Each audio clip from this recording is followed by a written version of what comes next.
I've been around a lot of wild stories in my life, but there's something about pilots and military crews talking about things in the sky that pierces through the usual noise. When someone who's trained to read instruments, to trust radar, and to make split-second life or death calls says they saw something odd, you lean in. The stakes are higher. These aren't hobbyists or late-night talkers. These are professionals with protocols, with pressure to report, and with a career on the line. Tonight, we're diving into 10 unnerving encounters between US military aviators and unexplained aerial phenomena. Chapter 1. This first case starts with a pilot on a routine patrol at 20,000 feet who described hearing nothing unusual and then suddenly saw a dark, cylindrical object pass under his wing. The pilot's recorded words were concise: football-sized, dark cylinder, passed under my wing, which is chilling because it tells you how sudden and close it was. He also reported that radar picked up a contact, at the same time giving the visual and instrument corroboration that shifts it out of the purely anecdotal column. Context matters. This was a flight in a region where drug interdiction is common, so initial assumptions leaned toward a smuggling device or some kind of illicit drone. Chapter 2. Shift with me to a different vibe.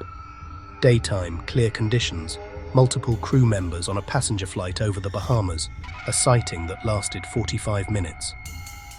That duration alone separates this from a fleeting anomaly. 45 minutes gives multiple crew members time to compare notes, to reach for phones, and to keep watching as something behaved oddly in the Caribbean sky. The object was described as a sphere that changed color, shifting through hues in ways that didn't conform to ordinary reflections or aircraft lighting. When you have a group of pros, pilots and flight attendants, all reporting the same color shifts and consistent motion, the subjective noise decreases and the incident gains weight. Passengers captured phone video too. That footage becomes part of the evidentiary fabric investigators look at. The multiple witness aspect is crucial. Chapter 3. Now picture Colorado in 2025, near a high-security aerospace campus, Lockheed Martin, where the airspace is rarely uninteresting. Multiple witnesses reported silent orbs hovering near the facility, sending alarm bells through local security channels because of the sensitive technology in the area. Proximity to such a site immediately escalates the national security angle. Witnesses described the objects as silent, smooth, orb-like. Silence matters. Many modern drones have audible signatures. Military aircraft rarely float with no propulsion noise. Trained observers ruled out drones. Trained observers ruled out Starlink flares. You're left with an encounter that resists usual culprits. The Pentagon released a report covering a sweeping timeframe, catalogued 757 new UAP cases, a volume that was stark and alarming to many. The timeframe spanned several years. Incidents came from multiple service branches, giving a sense of persistence rather than coincidence. That sheer number forced the issue into public view in a way single cases never do. Breaking down the dataset was revealing. Some cases were explained by mundane sources, atmospheric phenomena, sensor glitches, conventional aircraft. But a significant fraction remained unexplained after initial investigation. Ryan Graves, a Navy pilot, became a focal point for East Coast UAP discussions, after describing near-daily sightings off the eastern seaboard. Graves wasn't casting about for headlines.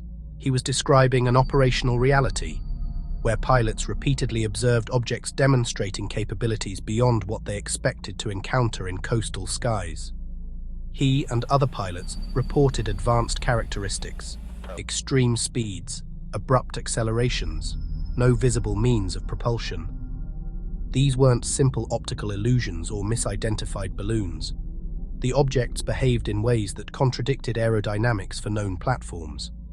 Graves raised concerns about underreporting too. The 2004 USS Nimitz encounter is one of those cases that lives in pilot lore, the Tic Tac, because of its pill-shaped white appearance. Commander David Fravor's account of intercepting this object has become seminal because of the clarity of his testimony and the supporting data from the cruiser Princeton's radar before jets were vectored to investigate. Princeton's radar detected a group of contacts that didn't behave like conventional aircraft. They appeared, disappeared, reappeared at ranges and velocities inconsistent with known flight profiles. That radar track is crucial because it provided a discrete, instrumented lead-up to what Fravor eventually saw visually. A smooth, white, oblong object, roughly the size of a fighter jet but without wings or exhaust.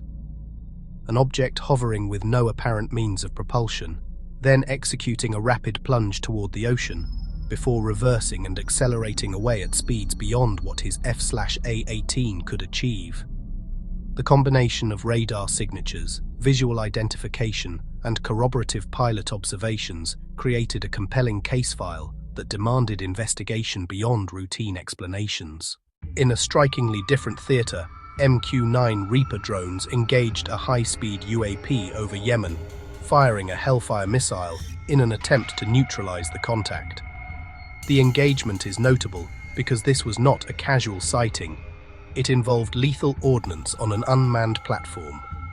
Observers reported an apparent hit that produced no expected destruction.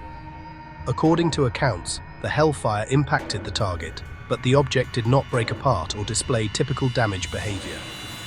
Whatever was struck seemed to remain intact, or it produced debris that behaved inconsistently with falling wreckage.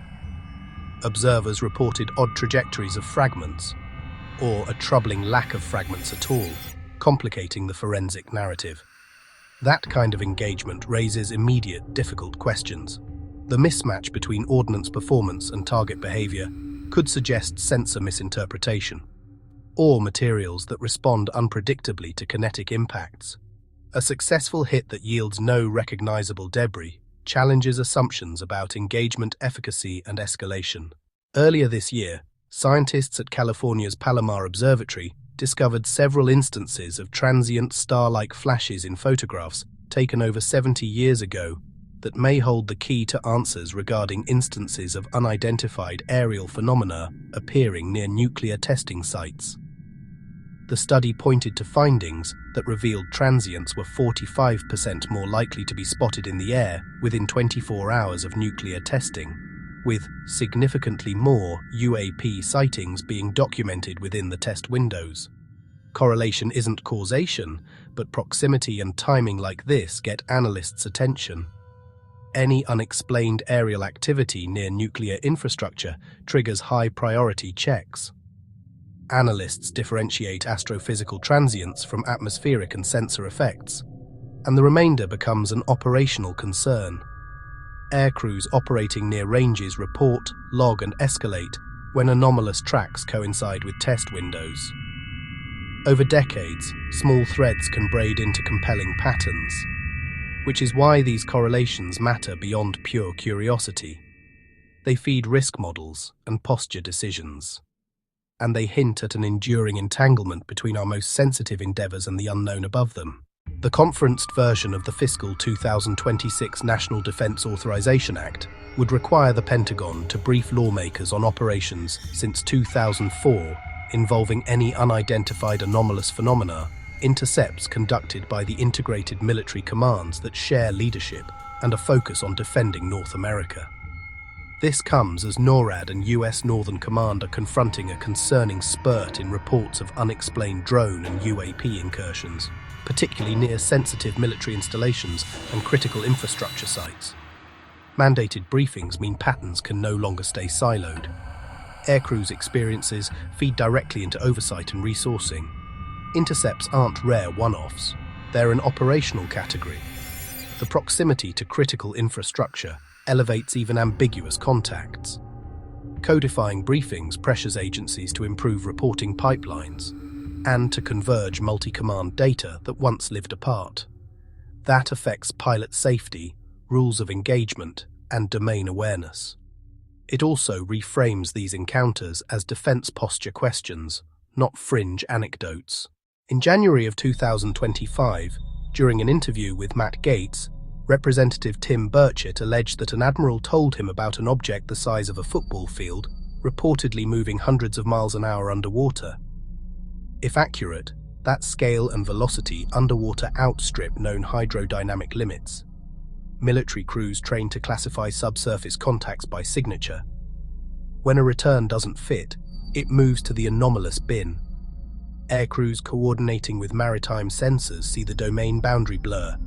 Size estimates that large challenge materials and propulsion assumptions. Without recoveries, signatures and behaviors carry the evidentiary weight, and they expand the question from air to sea. Cross-domain anomalies complicate detection and response playbooks. They also suggest our picture of the battle space remains incomplete. We'll hear recorded descriptions, radar confirmations, detailed timelines, and the reactions of experienced crews. Some cases hint at advanced capabilities that defy familiar engineering. Others are eerie because of proximity to sensitive sites. The pattern is the story. It's not just isolated weirdness. It's repeated observations across time, geography, and platforms. Whether you're skeptical, curious, or convinced, these narratives demand attention because they involve national security, pilot safety, and the limits of our understanding.